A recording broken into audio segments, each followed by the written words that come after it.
నమస్కారం. లక్ష్మి చెప్పే కథలకు స్వాగతం. వీణులతో వీక్షించటానికి సిద్ధం కండి. ప్రియ సఖులు, ఇప్పుడు మనం ప్రముఖ సీనియర్ రచయిత శ్రీ పిఎస్ నారాయణ గారు రచించిన ఆమె ఒక ప్రశ్న ధారావాహిక నుండి రెండవ భాగం వినేద్దామండి. కీర్తి తలెత్తి కాశీపతి వంక చూసింది ముభావంగా. మీరు ఏమీ అనుకోవద్దు, నాకు ఇప్పుడే వివాహం చేసుకోవాలని లేదండి అంటూనే చటుక్కున తల వంచుకుంది. అతడి ఆలోచనలన్నీ పుట్టుక్కున తెగిపోయాయి అన్నట్టుగా ఉక్కిరి బిక్కిరవుతూ సుగుటిగా ఆమె ముఖంలోకి చూశాడు. ఆమె తలను ఉంచుకున్న తీరును, మూసుకుపోయిన కనురెప్పలను చూస్తుంటే 2 నిమిషాల వరకు మాట్లాడలేకపోయాడు కాశీపతి. మీ మనసులోని మాట మీ పెద్దవాళ్ళకు చెప్పలేదా? అసహనంగా అడిగాడు కొద్దిసేపటి తర్వాత కోలుకుని. ఆ అమ్మాయి మాట్లాడలేదు. అలాంటి ఉద్దేశం ఉన్నప్పుడు ఈ ఆర్భాటపు ఏర్పాట్లు చేయటంలో అర్థం లేదనిపించింది. వాళ్లకు తమకు కూడా సమయం వృధా అవటం తప్ప. చెప్పండి, మీ వాళ్లకు చెప్పలేదా మీరు? ఎంత సౌమ్యంగా అడుగుదామనుకున్నా కంఠ తీవ్రతను నిగ్రహించుకోలేకపోయాడు. చెప్పాను, కానీ నా మాట వినిపించుకోలేదు. మా వాళ్ల తరపున మిమ్మల్ని నేను క్షమాపణ కోరుకుంటున్నాను. ఆమె లేచి నిలబడింది. ఇక కూర్చుని మాట్లాడుకునేది ఏమీ లేదన్నట్టుగా విసురుగా బయటకు వచ్చేశాడు కాశీపతి. అతన్ని చూస్తూనే చిదంబరం, అదేమిటి మీ చర్చలు 5 నిమిషాల్లోనే అయిపోయినాయా? ఒకళ్ళకొకళ్ళు పెళ్ళైన తర్వాత చెప్పుకోవలసిన పేర్లు ఇప్పుడే చెప్పుకొని తృప్తి పడ్డారా ఏమిటి? నవ్వుతూ అడిగాడు. కాశీపతి నవ్వేస్తూ అమ్మాయి తండ్రి వంక చూస్తే ఆయన ముఖం మ్లానమై ఉండటం గమనించాడు. ఇక వెళ్దామా, నేను ఒక మిత్రుడి దగ్గరికి వెళ్ళాలి అన్నాడు తండ్రితో కాశీపతి. కామాక్షిని సుష్మ తల్లి లోపలికి తీసుకువెళ్ళింది బొట్టు పెడతాను అంటూ. మా ఇల్లు లోపల చూడలేదు కదండి అంటూ చిదంబరము విశ్వనాథాన్ని రమ్మనగా అందరూ లోపలికి వెళ్ళారు. బయట సుష్మ, కాశీపతి ఉన్నారు. మీ ఫోన్ నెంబర్ ఇవ్వండి, మీతో మాట్లాడాలి అంది సుష్మ. కీర్తి చేసిన పనికి అతను చాలా కోపంగా ఉన్నాడు. అపరిచితులకు ఫోన్ నెంబర్ ఇవ్వటం నాకు ఇష్టం ఉండదు అన్నాడు సీరియస్గా మొహం పెట్టి.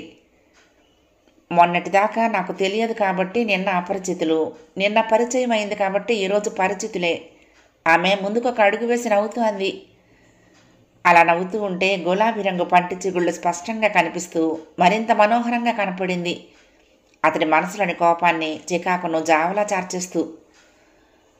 అతన్ని వదలకూడదు అన్నట్టుగా చేతిలోని సెల్లును ఓపెన్ చేసి, పర్వాలేదండి, నెంబర్ చెప్పండి, మగవాడి ఆధిపత్యం చూపిస్తున్నారన్నమాట అంది దగ్గరకు మరొక అడుగు వేసి గడుసుగా.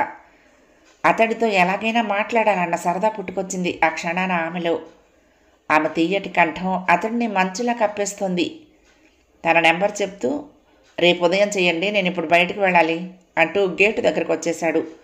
అందరూ లోపల నుంచి బయటికి రావటంతో, నా కారులో దించుతానుండండి అన్నాడు సుష్మ బాబాయి. వద్దండి, నేను ఆటో బుక్ చేశాను, 2 నిమిషాల్లో వస్తుంది చెప్పాడు. ఇంతకీ అమ్మాయి నచ్చిందిరా? నాకైతే లక్ష్మీదేవిలా ఉంది. ముఖమంతా విశాలం చేసుకుని ఆ అమ్మాయినే తన కాబోయే కోడలుగా ఊహించుకుంటూ కామాక్షి. నేను ఆ అమ్మాయికి విష్ణుమూర్తిలా కనపడినట్లు లేదమ్మా అన్నాడు తెచ్చిపెట్టుకున్న నవ్వుతో నీరసంగా. అదేమిరా, ఏమైంది? చటుక్కన మొహాన్ని కొడుకు వైపుకు తిప్పింది. ఇంటికి వెళ్ళి మాట్లాడుకుందామమ్మా. ఆటో 10 నిమిషాల్లోనే తమ ఇంటి ముందు ఆగింది. లోపలికి వస్తూనే కొడుకు చేయి పట్టుకుని, ఏమైందిరా సరిగ్గా చెప్పు అంది కాస్త గట్టిగా. అన్ని విధాలా నచ్చిందనుకున్న సంబంధం కుదరదేమోనని కంగారుగా ఉంది ఆమెకు. ఆ అమ్మాయికి పెళ్లి చేసుకోవటం ఇష్టం లేదుట అన్నాడు. నిన్న అసలు పెళ్ళా? ఇప్పుడు పెళ్లి చేసుకోను అంది. దేనికి అన్వయించుకోవాలో మనమే నిర్ణయించుకోవాలి. ఏడవలేకపోయింది. పెద్దవాళ్ళకు బుద్ధి ఉండాలి. అటువంటప్పుడు మనల్ని పిలవటం దేనికి, ఇలా అవమానించటం దేనికి? ఆమెకు కోపం వచ్చింది. విశ్వనాథం వాళ్ళ మాటలు విన్నాడు కానీ ఏమీ మాట్లాడలేదు చాలాసేపు. తల్లి కొడుకుల వాదనలు తెగకపోవటంతో కల్పించుకుంటూ, పెళ్ళైన తర్వాత వెధవేషాలు వేసేదానికంటే ముందు చెప్పటం మంచిదే కదా. మిగతా 2ంటికి ఎప్పుడు వెళ్ళేది నిర్ణయిస్తే వాళ్ళకి ఫోన్లు చేసి చెప్తాను. అంతటితో ఆ విషయం వదిలేయండి అన్నట్టుగా తుంచేస్తూ తన గదిలోకి వెళ్ళిపోయాడు ఆయన. టైం 6 అయింది. కాశీపతి స్నేహితుడు కాల్ చేశాడు. అతను సుధాకర్. అరే సుధా, 7 గంటలకు వస్తాను చెప్పాడు కాశీపతి. డిన్నర్ కూడా మా ఇంట్లోనే, ఆంటీకి చెప్పిరా అన్నాడు సుధాకర్. వాళ్ళిద్దరూ హై స్కూల్ చదువు నుంచి మిత్రులు. ఇండియాకు రాగానే ఫోన్ చేసి చెప్పాడు వచ్చినట్టుగా. క్రితం నెలలోనే అతడికి వివాహం అయింది. రిసెప్షన్కి రావాలని గట్టిగా కోరినా తల్లి సంక్రాంతికి రమ్మనమని పదే పదే చెప్పడంతో రాలేకపోయాడు. అతడు ఓ హార్డ్వేర్ కంపెనీ మార్కెటింగ్ శాఖలో పనిచేస్తున్నాడు. అన్నట్టే 7 గంటలకల్లా అతడి అపార్ట్మెంట్ ముందు స్కూటర్ దిగి 4వ అంతస్తులో ఉన్న ఫ్లాట్ ముందు నిలబడి కాలింగ్ బెల్ నొక్కితే తలుపు తీసింది సుధాకరే. అతడి చేతిలో 2 ఏళ్ల పాప ఉంది. బంధువులున్నారా? సంశయంగా లోపలికి తొంగు చూస్తూ అడిగాడు. ఎవరూ లేరు, నా మిస్సెస్, నేను, మా అమ్మాయే చెప్పాడు సుధాకర్. భృకుటి ముడిపడింది కాశీపతికి. 2 నెలల క్రితం పెళ్లి చేసుకుంటే అప్పుడే 2 ఏళ్ల పాపకు తండ్రి ఎలా అయ్యాడో అర్థం కాలేదు. పెళ్లి కాకముందే సహజీవనం వెలగబెట్టాడా ఏమిటి కంపుదీసి? అతడి ఆశ్చర్యాన్ని గమనించినట్టు, ముందు లోపలికి రారా, తర్వాత తెలుసుకుందు కానీ వివరాలన్నీ అంటూ పక్కకు తప్పుకున్నాడు. వెనక్కి తిరిగి లోపలికి వెళ్తూనే, రుక్మి, కాశీపతి వచ్చాడు అన్నాడు పెద్దగా వంటగదిలో ఉన్న భార్యతో. రుక్మి బయటకు వచ్చింది. కాస్తంత నలిపి అయినా కళగా ఉన్న ముఖం. చిరునవ్వుతో, నమస్తే అండి, మీ గురించి ఎప్పుడు చెప్తూ ఉంటారు ఆయన. మీరు మా వివాహ రిసెప్షన్కి రాలేదని బాగా కోపం తెచ్చుకున్నారు కూడా. మంచినీళ్ళు తెస్తాను అంటూ ఫ్రిడ్జ్ దగ్గరికి వెళ్ళబోతూ ఉంటే, మంచినీళ్ళు ఏమిటి, కూల్ డ్రింక్ పట్టుకురా అన్నాడు సుధాకర్. మిత్రుడిని వింతగా చూస్తున్నాడు కాశీపతి. రుక్మి సాఫ్ట్వేర్లో పనిచేస్తోంది. ఆమె డ్రింక్ గ్లాసుల్లో పోసి తెచ్చి టీపాయ్ మీద పెట్టింది ఇద్దరికి. బుజ్జికి ఐస్ క్రీం పెట్టకూడదు? వద్దండి, దానికి జలుబు మొదలైంది. చాక్లెట్ ఇస్తానులేండి, ఫ్రిడ్జ్లోది తీసి చల్లదనం తగ్గిన తర్వాత అంది. సరే, ఒక పని చెయ్యి, వాడికి ఉల్లిపాయ పకోడీలంటే మహా ఇష్టం. డిన్నర్లో అదొక ఐటెం చెయ్యి, మిగతా మెనూ నీ ఇష్టం. వాడు నాన్ వెజ్ తినడు చెప్పాడు సుధాకర్. అతడి మాటలకు నోరు తెరుచుకొని చూస్తూ ఉండిపోయాడు కాశీపతి. ఆమె వంటింట్లోకి వెళ్ళిన తర్వాత, చాలా మంచిదిరా, భర్త శాడిస్ట్ అవటంతో విడాకులు తీసుకుంది. తాగొచ్చి కొడుతూ ఉండేవాడు. మా కంపెనీలోనే అకౌంటెంట్గా చేస్తుంది. బాగా పరిచయం ఉండటంతో కష్టాల్లో ఉన్న ఆమెను ఆదుకోవాలనిపించి వివాహం చేసుకున్నాను. ఒక విధంగా చెప్పాలంటే మేము ప్రేమించి పెళ్లి చేసుకున్నట్లే. రిజిస్టర్ మ్యారేజ్ చేసుకొని అందరినీ పిలిచి రిసెప్షన్ ఇచ్చాము. మన వాళ్ళంతా వచ్చారు, నువ్వు తప్ప అన్నాడు. చెప్పాను కదా కారణం. అమ్మ సంక్రాంతికి ఎట్టి పరిస్థితుల్లోనూ ఇక్కడ ఉండాలంది. కాస్త ఇబ్బందిగా చూశాడు మిత్రుడి వంక. అమ్మ నాన్న మొదట్లో కాస్త వ్యతిరేకించినా ఆమె మంచితనాన్ని చూసిన తర్వాత కాదనలేకపోయారు. మరొక రహస్యం చెప్పనా? బుజ్జి కాన్పప్పుడు అలాంటి వాడి వలన మరొక బిడ్డకు తల్లి అవ్వటం ఇష్టం లేక ఆపరేషన్ చేయించుకుంది చెప్పాడు. అంటే వాడు జీవితంలో ఓ సొంత బిడ్డకు తండ్రిగా ఈ జన్మలో కాలేడన్నమాట. మరొకసారి జాలిగా చూడటం కాశీపతి వంతైంది. రుక్మి లోపల వంట చేస్తూనే వీలు చిక్కినప్పుడల్లా బయటకు వచ్చి వాళ్లతో మాటలు కలుపుతోంది. సుధాకర్ తన విషయం చెప్పినప్పటి నుండి కాశీపతి మనసు సుష్మ చుట్టూనే తిరగసాగింది. ఒక పిల్ల ఉండి డైవోర్స్ తీసుకున్న స్త్రీనే తన మిత్రుడు వివాహం చేసుకున్నప్పుడు భర్త యాక్సిడెంట్లో చనిపోగా పిల్లలు లేని సుషమను తాను పెళ్లి చేసుకోవటానికి ఇబ్బంది పడాల్సిన అవసరం ఏముంది? తల్లి తండ్రి కళ్ల ముందు నిలబడ్డారు. అలాంటి ఆమెను తను వివాహం చేసుకుంటాను అంటే పాత సాంప్రదాయాలకు అలవాటు పడ్డ వాళ్ళు అంగీకరిస్తారా? ముఖ్యంగా అమ్మ. ఏరా, ఏమైనా సంబంధాలు చూస్తున్నారా మీ వాళ్ళు? ఎన్నాళ్ళు ఒంటరి జీవితం? భోజనాలు అప్పుడు అడిగాడు సుధాకర్. నువ్వు ఆగలా? నీకు నచ్చిన మనిషి దొరికేంతవరకు? నేను నీ స్నేహితుడినే కదా. మా వాళ్ళైతే చేయాలని అనుకుంటున్నారు కానీ దేవుడు ప్రతిదానికి ఓ సమయాన్ని నిర్దేశిస్తాడు. అప్పటి వరకు ఆగక తప్పదు. తాను చాలా తేలిగ్గా తీసుకుంటున్నట్టుగా నవ్వేస్తూ అన్నాడు కళ్ల ముందు సుష్మ మెదలగా.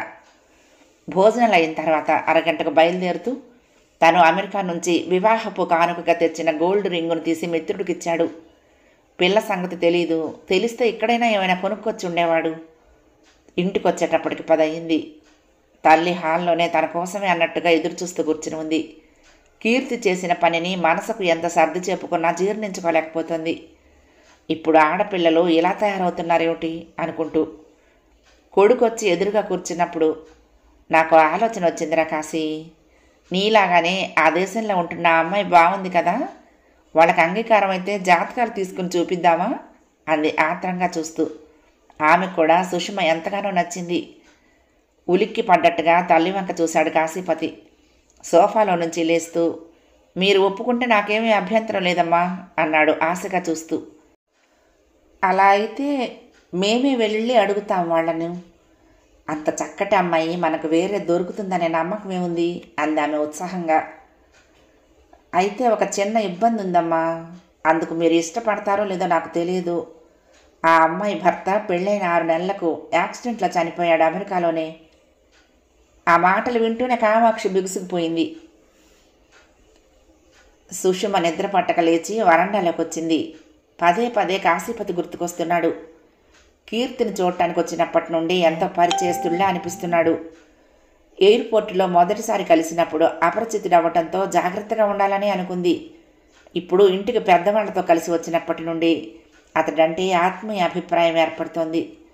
అతడు గుర్తుకొచ్చినప్పుడల్లా మనసంతా కలవరపడుతోంది. అలా ఎందుకు అవుతున్నదో అర్థం కావటం లేదు.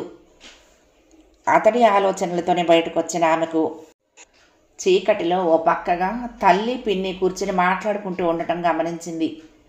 దగ్గరకు వెళ్తే పిన్ని తల్లి చేతులు పట్టుకుని బాధతో ఏదో చెప్తూ ఉండటంతో ఆశ్చర్యపోయింది సుష్మ. ఏమైంది అంది వాళ్ళ పక్కగా నిలబడి. ఏముంది, నీ చెల్లెలు చేసిన నిర్వాకానికి పిన్ని ఏడుస్తున్నది. తను సాయంత్రమే వాళ్ళ మాటలతో అర్థం చేసుకుంది కొంతవరకు. కాశీపతిని ఎందుకు కీర్తి తిరస్కరించిందో తీరిగ్గా దాన్ని అడుగుదామని అని ఊరుకుందప్పుడు. విచిత్రం ఏమిటంటే అది అతన్ని తిరస్కరించింది అని తెలుసుకున్నప్పుడు అంతవరకు అలజడిగా ఉన్న తన మనసు ఎందుకు తేలికపడిందో ఆమెకే అర్థం కావటం లేదు. అంతరంగంలో అతడికి దగ్గరవ్వాలని కోరిక వేళ్ళోనుతున్నదా? తల విదిలించింది. నాన్సెన్స్ అనుకుంటూ మనసును నిగ్రహించుకోవటానికి ప్రయత్నించింది. అది పెళ్లి చేసుకోను అనటంలో ఏదో కారణం ఉండాలిగా. ఎవరితోనైనా ప్రేమలో పడిందా అడిగింది. ఇప్పుడప్పుడే పెళ్లి చేసుకోను అనటం తప్ప మరొక మాట చెప్తేనా? మంచి సంబంధం, నువ్వు అక్కడే ఉంటావు, దాని అన్నయ్య అమెరికాలోనే ఉన్నాడు. కుదిరితే ఆ అబ్బాయి సెలవై వెళ్ళిపోయేలాగా పెళ్లి చేసి పంపిద్దామని బాబాయ్ ఎంతగానో ఆశపడ్డారు అంది పిన్ని. నేను మాట్లాడతానులే పిన్ని, మీరు దాన్ని ఇంకేమీ అడగపోకండి అంది. దాని ఫలితమే సాయంత్రం కీర్తిని తీసుకుని కృష్ణకాంత్ పార్కుకు వెళ్లాలని నిర్ణయించుకుంది సుష్మ. ఇంట్లో కంటే బయటే స్వేచ్ఛగా మాట్లాడుకోవడానికి వీలుగా ఉంటుందనేది ఆమె ఉద్దేశం. పార్కుకు వెళ్దామంటే కీర్తి అంత తేలిగ్గా బయలుదేరలేదు. దేనికి ప్రశ్నించింది. పార్కుకు దేనికి వెళ్తారు? మనసు ప్రశాంతంగా ఉంచుకోవటానికి. కాలిఫోర్నియాలో రోజు ఆఫీస్ నుంచి రాగానే ఓ అరగంట పార్కులో వాకింగ్ చేసి వస్తాను. ఇక రాత్రి నిద్రకు ఢోకా ఉండదు అంది. సుష్మ ఎన్ని చెప్పినా ఆ అమ్మాయి అనుమానాలు ఆ అమ్మాయివే. గునుస్తూనే బయలుదేరింది. ఇద్దరు వెళ్ళేటప్పటికి చాలామంది ఓ పక్కగా చుట్టూ ఉన్న కాలిబాటలో నడుస్తూ కనపడ్డారు. నడుద్దామా కూర్చుందామా సుష్మ అడిగింది. నువ్వు వాకింగ్గానే వస్తావు కదా అంది కీర్తి. ఇద్దరు కాలిబాటలో కాలు పెట్టారు. చుట్టూ చెట్లు, సిమెంట్ బెంచీల మీద కూర్చుని కబుర్లు చెప్పుకుంటున్న జంటలు, ముసలివాళ్ల ముచ్చట్లు, పిల్లల పరుగులు కేరింతలు, పడమర వైపు నుండి వీస్తున్న వాసన గాలి. కాలిఫోర్నియాలో నడుస్తూ ఉంటే ఎంత హాయిగా ఉంటుందో తెలుసా? నువ్వెందుకు అక్కడికి వచ్చే అవకాశాన్ని వదులుకున్నావో అర్థం కావటం లేదు అంది ఓరగా కీర్తి వంక చూస్తూ సుష్మ. అక్క, నాకు తెలుసు నువ్వు నన్ను ఎందుకు ఇక్కడికి తీసుకొచ్చింది. అమ్మ పంపిందా? చెల్లెల మాటకు నవ్వేస్తూ. కాదని ఎందుకు అనుకోవాలి? ఏ తల్లైనా కూతురు చేసే పిచ్చి పనులకు బాధపడకుండా ఉండదు. చదువుకోవాలనే ఉద్దేశంతో పెళ్లి చేసుకోను అంటే అది వేరే విషయం. ఉద్యోగంలో చేరిన నువ్వు ఒక ఇంటిదానివైతే తమ శేష జీవితాన్ని చీకు చింత లేకుండా గడపొచ్చనేది వాళ్ళ ఆశ. తప్పంటావా? సూటిగా విషయంలోకి వెళ్ళిపోయింది. చూడక్క, బీటెక్ చేసి ఉద్యోగం చేస్తున్న నేను ఆ మాత్రం స్వేచ్ఛ కోరుకోవటం తప్ప అడిగింది కీర్తి. ఖచ్చితంగా కాదు. ఆ స్వేచ్ఛను ధైర్యంగా తల్లిదండ్రులతో పంచుకోకపోవటంలోనే ఉన్నది తప్పంతా. ఏమైనా ముందే వాళ్లతో చర్చించి ఉంటే బాగుండేది. నీ మనసులో ఎవరైనా ఉన్నారా? వాళ్ళు ఛాందసులక్క. ముందు వాళ్లతో చెప్పి వాదనకు దిగేదానికంటే అనుకున్నది చేసి వాళ్ళకు చెబితే ఎంత ఇష్టం లేకపోయినా 4 అరుపులతో సర్దుకుంటారే కానీ నా దారికి అడ్డురారు అంది కీర్తి. పిన్ని భయపడుతున్నది నిజమేనన్నమాట. కీర్తి బయటపడిన తర్వాత తను ఇంకా డొంక తిరుగుడుగా మాట్లాడాల్సిన అవసరం లేదు అనిపించింది. పూర్తిగా విషయాన్ని రాబట్టడమే. వాళ్ళు వ్యతిరేకిస్తారని ఎందుకు అనుకుంటున్నావు? వాళ్ళు నిన్ను కని పెంచిన తల్లిదండ్రులు, మనసా వాచా నీ బాగోగులు కోరే ఆత్మీయులు. కానీ అక్క, ప్రదీప్ది మన కులం కాదు. నువ్వు ముందు ఆలోచించలేదా ఆ విషయం? ఇష్టత అయిష్టత ఏర్పడటానికి ముందే అలాంటి ఆరాలు తీయటం అంటే మనసు మనల్ని శాసించటం కాదు, మనం మనసును శాసించటం అవుతుంది. ఆ ప్రేమ చాలా కృతకంగా ఉంటుంది. నిజమైన ప్రేమకు ఎప్పుడూ కులాలు, మతాలు, ఆస్తులు, అంతస్తులు అడ్డంకి కావు అంది. ఇలాంటి మాటలు కథల్లో చదవటానికి, సినిమాల్లో వినటానికి బాగుంటాయి కీర్తి, నిజ జీవితంలో కుదరవు. ప్రేమించి పెళ్లి చేసుకున్న వాళ్ళంతా సుఖంగా లేరంటావాక? నువ్వు ఆ ప్రేమ తెరలను పక్కకు నెట్టి చూస్తే అందరూ ఈ ఆటలో మోసపోతున్నారో కూడా తెలుస్తుంది. కాస్త చిరాకు వ్యక్తపరుస్తూ అంది. నావి ఎప్పుడూ పాజిటివ్ ఆలోచనలే, నెగిటివ్గా ఆలోచిస్తూ భయపడను. అంటే ఓ స్థిర నిర్ణయానికి వచ్చేసిందన్నమాట. ఇక తన మనసు మార్చటం అంత తేలిక కాకపోవచ్చు. ఇద్దరూ కాసేపు ఎవరి ఆలోచనల్లో వాళ్ళు ఉండిపోయారు. పోనీ వెజ్జో నాన్ వెజ్జో కనుక్కున్నావా? ఈ మధ్య తెలిసింది నాన్ వెజ్జే. మరి ఆ ఇంట్లో నువ్వు ఇమడగలుగుతావా కీర్తి? అతడు మానేస్తానన్నాడు. ఓహో, అతడి తల్లిదండ్రులు కూడా మానేసేలా చూస్తాడా? కాస్తంత ఎగతాళిగా అడిగింది సుష్మ. వాళ్ళు ఏం చేస్తారో నాకు తెలియదక్క. నన్ను మాత్రం వాటిని వండమని ఒత్తిడి చేయకుండా చూస్తానని చెప్పాడు. ఎప్పటికైనా అలవాటు చేసుకోలేకపోతావా అనే ధీమా కూడా అయి ఉండొచ్చు కదా. ప్రతిదాన్ని వ్యతిరేకంగా ఎందుకు ఆలోచించాలక్క? ప్రదీప్ మాటలు నాకు అనుకూలంగా ఉన్నట్లే భావించవచ్చు కదా. Okay fine. అతడేం చేస్తున్నాడు? నాలాగానే బీటెక్ చేసి నేను చేస్తున్న చోటే చేస్తున్నాడు. 2 ఏళ్ళు సీనియర్ చెప్పింది కీర్తి. వాళ్ళ ఇంట్లో చెప్పాడటనా, లేక నీలాగానే భయపడుతున్నాడా? నేను గ్రీన్ సిగ్నల్ ఇస్తే చెప్తానన్నాడక్క. మరి నువ్వెందుకు ఆలస్యం చేస్తున్నావు? వివాహం చేసుకున్న తర్వాతే చెప్దామని, రిజిస్టర్డ్ మ్యారేజ్ చేసుకుందాం అనుకుంటున్నాము. అందుకు అతడు ఒప్పుకున్నాడా? దాదాపుగా ఒప్పుకున్నట్లే. ఎప్పుడు చేసుకోవాలని? వీలైనంత త్వరలో. మీకు ఎన్నాళ్ళ నుండి పరిచయం? నేను ఆ కంపెనీలో చేరగానే ముందు అతని దగ్గరే ఓ 15 రోజుల పాటు పని నేర్చుకోమన్నారు. అప్పుడే నాకు అతడంటే ఇష్టత ఏర్పడింది. అబ్బో, చాలా ఫాస్ట్ ట్రాక్లో నడిచిందన్నమాట మీ ప్రేమ. ఒకవైపైనా 2 వైపులా అంత స్పీడ్ ఉందా? సుషిమ మాట తీరుకు కీర్తి అసహనంగా చూసింది. 2 వైపుల నుంచి లేకపోతే వివాహం చేసుకుందామని ఎందుకు అనుకుంటాము? నిష్ఠూరంగా అంది. ఇద్దరు పిరికి వాళ్ళు ప్రేమంటూ పెద్దవాళ్లను ఎదిరించి పెళ్లి చేసుకుంటే ఎన్ని ఇబ్బందులు పడాలో తెలుసా అంది. మేము పిరికి వాళ్ళమైతే ప్రేమించుకునే వాళ్ళమే కాదు అంది కీర్తి. సుషిమ గొంతు పెంచింది. పిరికివాళ్ళు కాబట్టి ఇంతవరకు మీ ప్రేమ గురించి ధైర్యంగా ఇంట్లో చెప్పలేకపోయారు. అసలు ప్రేమ అంటే మీకు తెలుసా? కీర్తి తలెత్తి సుష్మ వంక విసురుగా చూసింది. కీర్తి, మీది ప్రేమ కాదే, ఆకర్షణ. వయసులో శరీరం కోరుకుంటున్న ఆకర్షణ, మనసులో పుట్టిన వెర్రి. కీర్తి నడుస్తున్నదల్లా చటుక్కుని ఆగిపోయింది. నేను ఇంటికి వెళ్తున్నాను అంది ఓ అడుగు పక్కకు వేస్తూ. పెద్దవాళ్ల మాటను కూడా వినాలనుకోకుండా తిరస్కరిస్తున్నావంటే అతడి మీద వ్యామోహం నిన్ను ఎంతగా ఆవరించింది తెలిసిపోతున్నది. మనసు విప్పి మాట్లాడుకుందాం. నేను అనే ప్రతి మాట నా చెల్లెలు మేలు కొరకే అని గుర్తుంచుకుంటే మధ్యలోనే తుంచేస్తూ ఇలా వెళ్ళిపోతాను అనవు. సుష్మ కంఠంలోని తీక్షణతకు ఆ అమ్మాయి మాట్లాడలేకపోయింది. ముభావంగా వెంట నడవసాగింది. ప్రేమ మాటల వరకేనా, ఇంకా ముందుకు నడిచిందా? కంఠాన్ని మరింత తీక్షణంగా మారుస్తూ చెయ్యి పట్టుకుని గుంజుకుంటూ తీసుకువెళ్ళి ఓ పక్కగా ఉన్న సిమెంటు బెంచి మీద తను కూర్చుంటూ పక్కన కూర్చోబెట్టుకుంది కీర్తిని. చెయ్యి వదలలేదు. పారిపోతుందని కాదు, చెల్లెల జీవితం ఎక్కడ ఓ మగవాడి చేతిలో నాశనం అవుతుందేమోననే భయంతో. కీర్తి తల వంచుకుంది. తర్వాత నసుగుతున్నట్టుగా, నేను అందుకు అంగీకరించలేదు అంది. అతడు ఒత్తిడి చేయలేదా? చేశాడు. అయినా ఆ మాటల్ని బట్టి నాకు అర్థమవుతున్నది అతడి ఇష్టత నీ మనసు మీద కాదు, నీ శరీరం మీద అంది సుషమ. అక్క, నేను ముందే చెప్పాను అలా ఆలోచించొద్దని. మీ పెదనాన్న చేసిన పని ఇదే. ఆయన ధైర్యం ఆయన జీవితాన్ని సుఖంగా నడిపిస్తున్నదనే గుర్తుంచుకో. ఆయన్ను కదిలిస్తే మలయాళి అయిన మీ పెద్దమ్మను ఎలా ప్రేమించి పెళ్లి చేసుకున్నది కథలు కథలుగా నవ్వుతూ చెప్తూ ఉంటాడు. ముందు ఇంట్లో చెప్పగానే తాతయ్య తాట తీస్తాను అంటూ కర్ర తీసుకున్నాడట.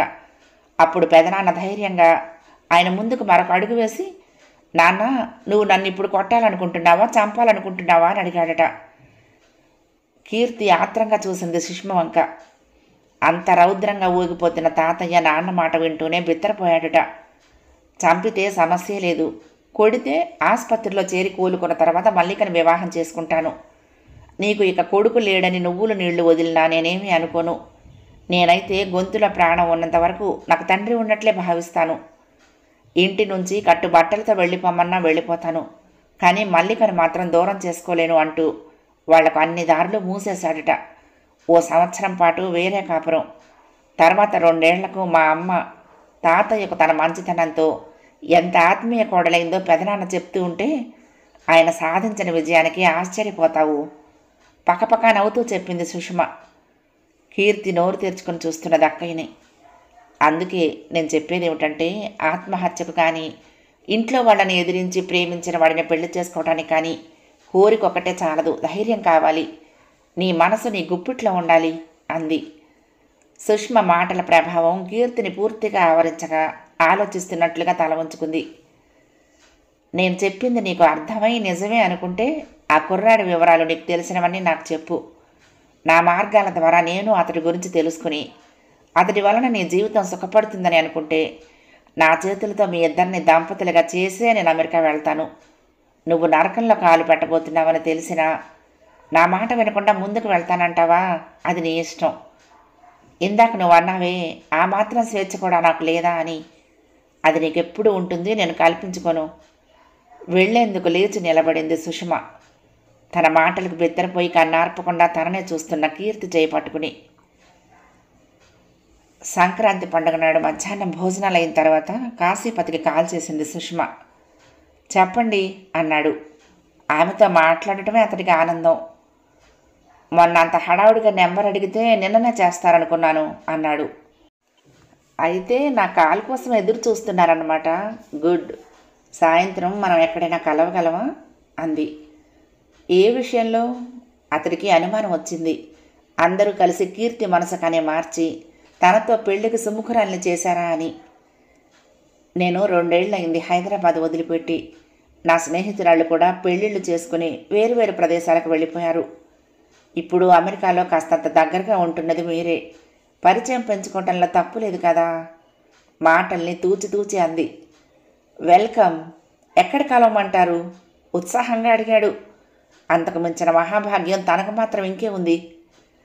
అతడి స్పందనకు సంతోషపడుతూ మాట్లాడబోయేలోగానే మా ఇంటికి రండి అన్నాడు కాశీపతి. అతడి ఉద్దేశంలో సుష్మను తల్లికి దగ్గర చేస్తే ఆమె ప్రవర్తనతో తల్లి మనసు మార్చుకుని తమ వివాహానికి ఒప్పుకుంటుందేమోననేది ఆశ. తండ్రిని తేలిగ్గా ఒప్పించగలననే ధైర్యం ఎటు ఉంది.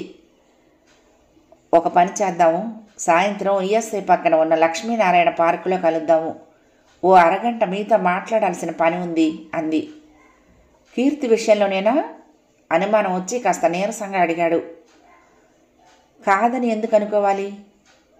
నా మటుకు నాకు అది ముగిసిన అధ్యాయమే. మీ ప్రోద్బలంతో ఆ అమ్మాయి మనసు మార్చుకున్నా నేను అంగీకరించను. అతుకే అన్నాడు. సుష్మ నవ్వింది. బలవంతపు వివాహాలకు నేను పూర్తిగా వ్యతిరేకిని. కీర్తి జీవితాన్ని సరైన మార్గంలోకి తీసుకువెళ్లాలనేదే నా తాపత్రయం. ఆ విషయంలో మరొకరు సలహా తీసుకుంటే బాగుంటుందనిపించింది. నా మీద నాకు నమ్మకం లేక కాదు, మీ సలహా నాకు రెండో అభిప్రాయంగా ఉపయోగపడుతుందని అంది. అతడు కొద్ది క్షణాలు ఆలోచిస్తున్నట్టుగా ఆగాడు.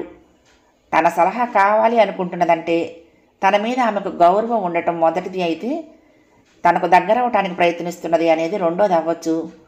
అదే నిజమైతే తనకు ఆనందమే. ఓకే, మీకు నా మీద అంత నమ్మకం ఉన్నప్పుడు తప్పకుండా ఆలోచిద్దాం, వస్తాను అన్నాడు. Thank you. 4:30కు ఇంటి దగ్గర బయలుదేరి విజయలక్ష్మి అమ్మవారి గుడి ముందు ఉండండి అంది. ఆమె చెప్పినట్లే అతడు గుడి ముందు ఆటో దిగే సమయానికి అప్పటికే వచ్చి ఉన్న సుష్మ చిరునవ్వుతో కనపడింది. తను ఆమెకు పనికొచ్చే సలహాలు ఇవ్వగలిగినా ఇవ్వలేకపోయినా ఆ చిరునవ్వే తనకు ఉత్తేజాన్ని కలిగిస్తుంది. మీకు ఇబ్బంది కలిగించానా అడిగింది చూస్తూనే. అలా ఏం అనుకోవటం లేదు. మెట్రో స్టేషన్ వైపుకు నడిచి ఎస్కలేటర్ మీదుగా వెళ్ళి అవతల వైపుకు దిగారు.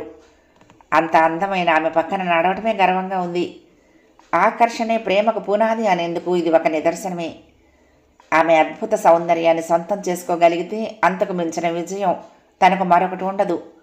కానీ సుష్మను గురించిన నిజం చెప్పినప్పుడు అమ్మ ముఖంలో కనపడిన చిరాకు ఆ ప్రశ్నకు సమాధానం చెప్పకనే చెప్తోంది. ఇద్దరూ లోపలికి వెళ్ళి చెట్ల గుబుర్ల పక్కగా ఉన్న సిమెంట్ బెంచి మీద కూర్చున్నారు. చెప్పండి, సమస్య ఏమిటి? అది మిమ్మల్ని అంగీకరించకపోవటానికి కారణం మీరు నచ్చక కాదు. గుడ్. తను అందగాడే కనుక అలా అయి ఉండదని అనుకున్నాడు. ఆమె నోటి నుండి ఆ మాట విన్న తర్వాత హాయిగా తలెత్తాడు. కీర్తి ప్రేమలో పడింది.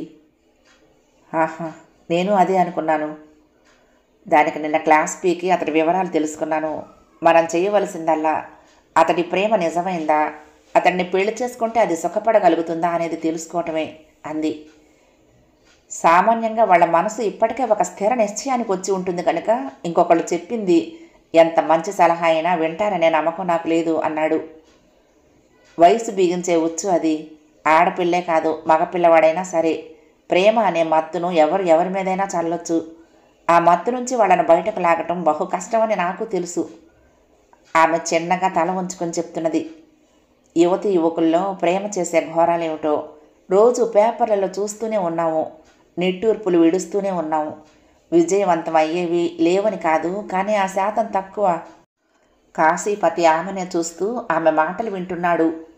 ఆమె అందం తనను కూడా తేనెలో ఉంచిన ఖర్జూరంలా ప్రేమలో ముంచేస్తున్నదా? కీర్తి జీవితం సుఖమయం చేయటానికి మనం ఏమైనా సాయం చేయగలమేమో అని ఆలోచించేందుకే మీ సలహా తీసుకోవాలనుకున్నది.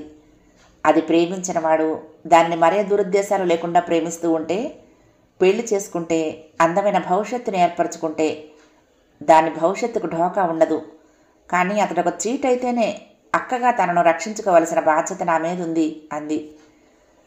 అతడి గురించి ఎలా తెలుసుకోగలుగుతాము? మన చదువుల తర్వాత ఇక్కడ లేము. పరిచయస్తులు అంతంత మాత్రమే. ఇలాంటి వాటిల్లో రహస్యంగా అతడి గురించిన వివరాలు తెలుసుకోవాలంటే రెండే మార్గాలు కనపడుతున్నాయి. మొదటిది పోలీసుల్ని ఆశ్రయించటం, రెండవది ఏదైనా ప్రైవేటు డిటెక్టివ్ ఏజెన్సీకి దొరికితే వాళ్ళ ద్వారా ప్రయత్నించటం అన్నాడు. నేను అస్సలు ఆ లైన్లో ఆలోచించటం లేదు. ఇద్దరూ ఒకే చోట పనిచేస్తున్నారు. మనకు అదే చోట పనిచేసే ఒకరిద్దరు దొరికితే వాళ్ళ ద్వారా తెలుసుకోవచ్చని అంది. ఇద్దరూ 5 నిమిషాల పాటు ఎవరి ఆలోచనల్లో వారున్నారు. అప్పుడు అతని కళ్ల ముందు తన స్నేహితుడు సుధాకర్ మెదిలాడు. హార్డ్వేర్ మార్కెటింగ్లో ఉన్న సుధాకర్ నాకు బాగా పరిచయం ఉన్నవాడు. అతను మనకేమైనా సాయం చేయగలుగుతాడేమో కనుక్కోవచ్చు అన్నాడు. అంటే బోల్డ్స్ అండ్ నట్స్ కంపెనీలోనా? ఆ మాటకు అతడు బిత్తరపోతూ ఆమె వంక చూశాడు. ఇట్టే పసిగట్టేసింది సుషమ. సారీ, నేను చిన్న చూపు చుట్టం లేదు అతన్ని అంది త్వరగా. సాఫ్ట్వేర్ కంపెనీలతో ఇయర్లీ కాంట్రాక్ట్స్ ఏర్పరచుకుని వాళ్ళ ఎక్విప్మెంట్కు సర్వీసింగ్ చేయటమే కాకుండా కొత్త ఎక్విప్మెంటు, స్పేర్ పార్ట్స్ కూడా సప్లై చేస్తూ ఉంటారు. అందువల్ల వాడికి ఆ సాఫ్ట్వేర్ కంపెనీల చుట్టూ తిరుగుతూ ఉండటమే పని అన్నాడు. మార్కెటింగ్ వాళ్ళు వృత్తిరీత్యా ఏర్పడ్డ చొరవతో తెలిసిన వాళ్ళు ఉన్నా లేకపోయినా ఇట్టే ముందుకు దూకేస్తారు. అదే వాళ్ళ ఆర్ట్ అంది నవ్వుతూ. మరి మనం అతన్ని ఎప్పుడు కలవగలుగుతాము? లేడికి లేచిందే పరుగా అన్నాడు ఆమె వంక చూస్తూ చనువుగా. మనం వచ్చి అప్పుడే 3 రోజులైంది. ఇంకా ఉండేది 27 రోజులే. ఈలోగానే ఆ సమస్యకు ముగింపు తేవాలి అంది. ఇంట్లో ఉన్నాడేమో, ఫోన్ చేస్తాను అంటూనే సుధాకర్కు కాల్ చేస్తే లైన్లోకి వచ్చాడు. అరే సుధా, నాకు నీ సాయం కావాల్సి వచ్చింది. అది నువ్వు చేయగలవో లేదో తెలుసుకోవటానికని వద్దామనుకుంటున్నాను. ఖాళీగా ఉన్నావా? అర్జెంటా? అవునరా. ఒక్కరోజు ఆగలేవా? రుక్మి స్నేహితురాలి కూతురి పుట్టినరోజు ఫంక్షన్కి వెళ్ళటానికి బయలుదేరుతున్నాము. దెన్ సారీ, రేపు సాయంత్రం నాకు వీలు పడదు, కానీ ఎల్లుండి ఏ ప్రోగ్రాము పెట్టుకోకు చెప్పాడు. ఫైన్. ఇంతకీ ఏ విషయంలోనూ చెప్పలేదు? సాఫ్ట్వేర్లో పనిచేస్తున్న ఓ పెళ్లి కొడుకు బ్యాక్గ్రౌండ్ తెలుసుకోవాలి అన్నాడు. సుధాకర్ పక్కపక్క నవ్వాడు. అమ్మాయి అయితే చెప్పు, రుక్మిణి ఒక్కదాన్ని ఆ ఫంక్షన్కి పంపి నేనే నీ దగ్గరకు వచ్చేస్తాను. తిరిగి అమెరికా వెళ్లేలోగా నీ పెళ్ళైతే సంతోషించే వాళ్లలో మొదటివాణ్ణి నేనే అన్నాడు. నేను అదే ప్రయత్నంలోనే ఉన్నాను, భయపడబోకు సుష్మను ఓరగా చూస్తూ చెప్పాడు కాశీపతి. ఆ కుర్రాడు దేంట్లో పనిచేస్తున్నాడన్నావు? సుష్మ గారికి ఇస్తాను, వారు చెప్తారు ఈ వివరాలన్నీ అన్నాడు. ఓ మై గాడ్, ఆమె ప్రేమికుడి గురించి తెలుసుకోవలసింది అన్నాడు సుధాకర్. కాదు కాదు, అయితే ఆమె నీ ఫియాన్సీనా?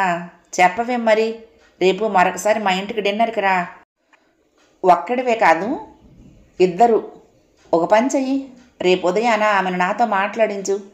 రుక్మి తయారయ్యి నేను ఎప్పుడు సెల్ ఆఫ్ చేస్తానా అని ఆత్రంగానూ కోపంగానూ నా వంక చూస్తున్నది చెప్పాడు. వాడు చిన్నప్పటి నుంచి మహా తొందర మనిషి. కాల్ చేసి అతడు చెప్పింది సుష్మకు చెప్పాడు. అయితే తేలిగ్గానే అతడి గురించిన వివరాలు మనకు తెలియవచ్చు. మెరుస్తున్న కళ్ళతో అంటూ అతడి చేతిలో చేయి వేసింది కృతజ్ఞతతో అసంకల్పితంగా. ఒక్కసారిగా శరీరంలోకి విద్యుత్తు ప్రసరించినట్లుగా ఉలిక్కిపడి సుష్మ వంక చూశాడు కాశీపతి.